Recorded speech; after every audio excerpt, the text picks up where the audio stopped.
ہم سے ابو الیمان نے بیان کیا، وہ کہتے ہیں کہ ہمیں شعیب نے زہری سے خبر دی، انہیں عامر بن سعد بن ابی وقاص نے اپنے والد سعد رضی اللہ عنہ سے سن کر یہ خبر دی کہ رسول اللہ صلی اللہ علیہ وسلم نے چند لوگوں کو کچھ عطیہ دیا اور سعد وہاں موجود تھے۔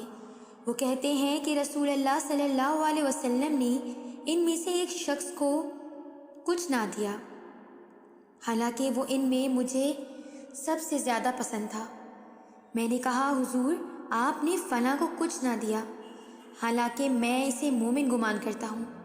آپ صلی اللہ علیہ وسلم نے فرمایا، مومن یا مسلمان؟ میں تھوڑی دیر چپ رہ کر پھر پہلی بات دہرانے لگا۔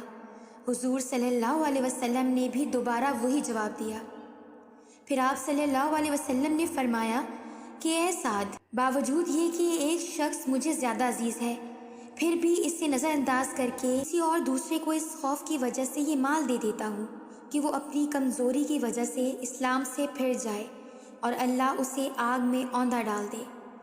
اس حدیث کو یونس، صالح، معمر اور زہری کے بھتیجے عبداللہ نے زہری سے روایت کیا۔